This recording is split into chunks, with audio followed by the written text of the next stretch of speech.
Mənim, elə sizin də fikirlərinizi alaq. Ümumiyyətlə 907-ci düzəlişin tam olaraq ləğvi gündəmdədir və belə bir məqamda niyə görə Amerika Birləşmiş Ştatları Dövlət Departamenti bu addımı atdı? Və sizcə biz burada həm də erməni lobbisinin də təzyiqlərini qeyd edə bilərikmi? Təşəkkür edirəm. Əslində, çox hörmətli Rasim müəllim kifayət qədər qısa da olsa, lakonik də olsa məsələnin mahiyyətini ifadə etdi.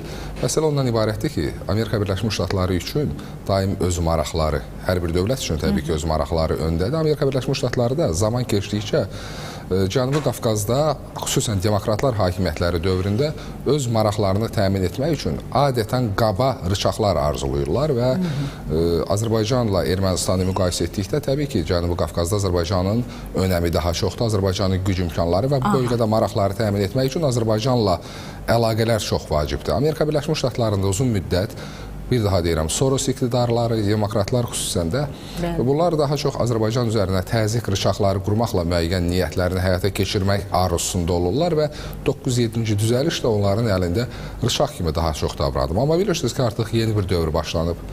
Xüsusən Trumpın ikinci dövr hakimiyyətindən sonra Azərbaycanın Vətən müharibəsi və terror tədbirlərində böyük zəfərinin əsl mahiyyəti başa düşülür və onlar başa düşürlər ki, Azərbaycanla bərabər hüquqla əməkdaşlıq Amerika Birləşmiş Ştatlarının Cənubi Qafqazda maraqlarının ən yaxşı təmin üsuludur. Və nəticə etibarilə J.D. Vance'in Azərbaycana bilirsiniz səfəri oldu. Planlaşdırma üzrə biz strateji tərəfdaşlıq istiqamətində ciddi sənədlər imzaladıq və həmin sənədin mətninə baxsaq, məsələn, preambulanın elə ilk maddələrində, həmçinin təhlükəsizlik sahəsində əməkdaşlığın ilk maddələrində Amerika Birləşmiş Ştatları açıq şəkildə üzərinə öhdəlik götürür və niyyət ifadə edir ki, Azərbaycanla istər iqtisadi, istər ticarət, istər hərbi, təhlükəsizlik sahəsində münasibətləri möhkəmləndirməyi öhdəsinə götürür. Belə olan təqdirdə 907-ci düzəlişin hər il dondurulması əvəzinə Amerika Birləşmiş Ştatları daha qəti davranmalıdır və bu qətiyyət özündə ilk növbədə 907-ci o düzəlişin tamamilə ləğvində ehtiva olunmalıdır. Yəni, hər il düzəlişi ləğv etmək idisə, hörmətli həmkarım da qeyd etdi, Ermənistana münasibətdə də həmin şey tətbiq olunardı. Mən bunu dəfələrlə demişəm, bir daha deyirəm. 907-ci düzəlişlə Azərbaycana edilən yardımın fövqəladə bir məbləği olmayacaq. Azərbaycan vətəndaşlarına hər il Dövlət Vergi Xidmətinin, İqtisadiyyat Nazirliyinin ƏDV olaraq qaytardığı vəsaitlər 907-ci düzəlişlə Azərbaycana verilə biləcək yardım vəsaitlərinin miqdarından daha çoxdur. Yəni, bizim üçün bunun maddi əhəmiyyəti yoxdur. Bizim üçün əhəmiyyəti olan bizə münasibətdə ədalətli davranışdır. Bizə münasibətdə bizim göstərdiyimiz münasibətə adekvat yanaşmadır ki, biz bunu haqlı olaraq tələb edirik.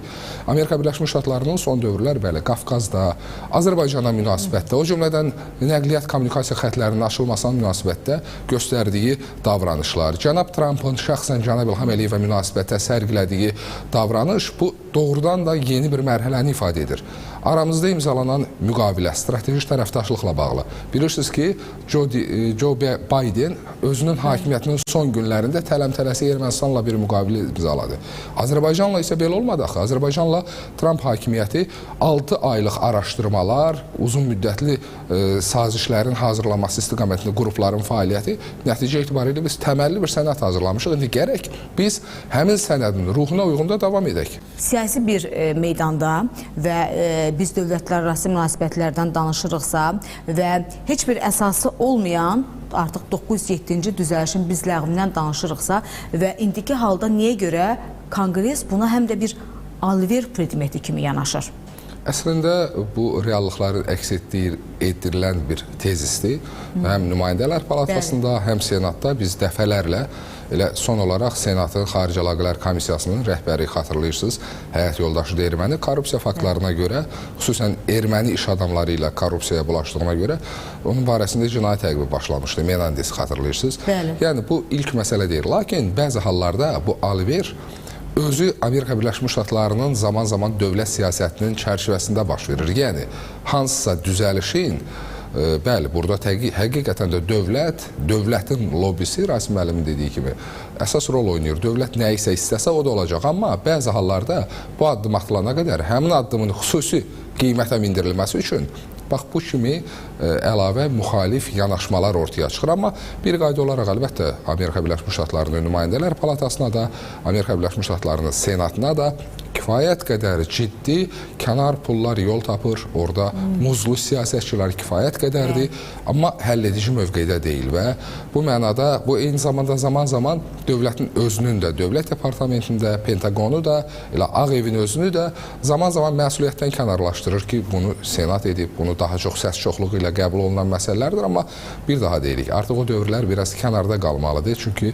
Amerika Birləşmiş Ştatları ilə Azərbaycan arasında yeni bir dövr başlayıb və biz tarixin heç bir dövründə Cənubi Qafqazın hər hansı ölkəsi ilə Amerika Birləşmiş Ştatları ilə arasında bu kimi sağlam əsaslara söykənən münasibətlər qurulma bazisinə şahidlik etməmişik. Bəli, Amerika-Azərbaycan arasında zaman-zaman yaxşı münasibətlər olub. Amerika Birləşmiş Ştatları iqtidarları ilə Ermənistan arasında çox yüksək münasibətlər zəminini biz müşahidə etmişik, amma bu münasibətlər zaman-zaman, məsələn, 907-ci düzəlişin timsalında Azərbaycan-ABŞ münasibətlərinin axsamasını müşahidə etmişik paralel olaraq. Eyni zamanda Ermənistanla Amerika münasibətləri bu bərabər hüquqlu əsasda heç vaxt olmayıb, diktə əsasında olub.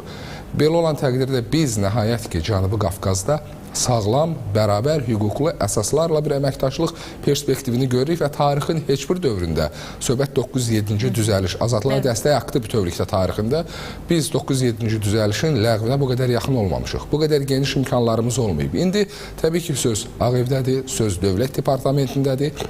Həqiqətən də bu bölgədə öz maraqlarını, təhlükəsizlik maraqlarını, iqtisadi maraqlarını təmin etmək istəyirsə, 907-ci düzəlişlə bunu etmək mümkün olmayacaq. Həmin düzəlişin dondurulması yox, ləğvi üçün real addımların zamanıdır. Dərviş müəllim, necə düşünürsünüz? 907-ci düzəlişin ləğvinin uzadılması müddəti iki tərəfli münasibətlərə necə təsir göstərə bilər? Həm də düşünürəm ki, biraz öncə də qeyd elədiniz, biz bu qədər yaxın olmamışdıq 907-ci düzəlişin ləğvinə. Hazırda biz buna daha yaxınıq və bütün atılan addımlarımızın bir hissəsində də həm də bu məsələ var. Bu, o baxımdan münasibətlərə necə təsir göstərə bilər? İstənilən münasibətlərin təməlində etimad dayanır, qarşılıqlı inam dayanır. Və bugün əgər Azərbaycan və Amerika Birləşmiş Ştatları tərəfləri qarşılıqlı olaraq bir-birinə etimad üzərində qurulmuş münasibətlər qurmasalar, münasibətlər formalaşdıra bilməsələr, heç bir sazişin, heç bir razılaşmanın davamlılığı təmin edilə bilməz. Əlbəttə, 907-ci düzəliş kimi bir qəpin, bir boşluğun olduğu münasibətlər sağlam inkişaf etməsi o qədər də asan məsələ deyil. Bəli, bugün biz liderlərin iradəsi, qətiyyəti əsasında münasibətlərin sağlam inkişafına şahidlik edirik. Amma bu münasibətlər uzun müddətli olmalıdır, uzun bir dövr ərzində davam etməlidir və 907-ci düzəliş əslində bu münasibətlər qarşısında, bax, mövcud siyasi iradə var, ortada öhdəliklər var, razılaşdırılmış öhdəliklər var. Belə olan təqdirdə 907-ci düzəliş nə üçün bir əngəl kimi çıxış etməlidir? Bu mənada hesab edirik ki, əlbəttə ki, qarşılıqlı münasibətlərin inkişafı prosesində bütün əngəllər kimi 907 də aradan qaldırmalıdır. Məsələn, Azərbaycan prezidenti dəfələrlə ifadə eləmişdi ki, Amerika Birləşmiş Ştatları Azərbaycana münasibətini Azərbaycan Ermənistan pəncərəsindən baxmamalıdır və yaxud ABŞ Ermənistan pəncərəsindən baxmamalıdır. Bax, görürsünüz, bunlar hamısı aradan qalxıb artıq. Nəticə itibarilə bugün Azərbaycanla Ermənistan arasında ticarət belə var. 907-nin mahiyyətində belə, əgər bunun mahiyyəti dırnaq arası həqiqət olsaydı da belə, mahiyyəti belə bunun bugün qalmayıb. Artıq biz müvafiq yanacaq məhsulları Ermənistana satırıq. Ermənistanı Azərbaycan ərazisindən, bugün faktik olaraq Ermənistanın xilası Azərbaycan ərazisindən keçir. Ermənistanda bütün məhsullar oradan daşınmağa başlayıb. Artıq vaqonları biz elə sizin televiziyada zaman-zaman bunu canlı şəkildə yayımlayır. Yəni, belə olan təqdirdə 907-nin mahiyyətindən də bir şey qalmayıb. Digər tərəfdən mən bayaq da qeyd etdim, Amerika Birləşmiş Ştatları Azərbaycanla saziş imzalayıb, müttəfiqliklə bağlı strateji hədəflər müəyyən edən, orada da üzərinə öhdəliklər götürüb, münasibətləri möhkəmləndirməyi, beynəlxalq hüququn da tanınmış normalarının 10 vacib prinsipindən biri öhdəliklərə vicdanla əməl etmədir, pacta sunt servanda. Yəni, Amerika Birləşmiş Ştatlarının həm də beynəlxalq öhdəliyi idi ki, münasibətlərin sağlam inkişafında öhdəliklərini yerinə yetirsin.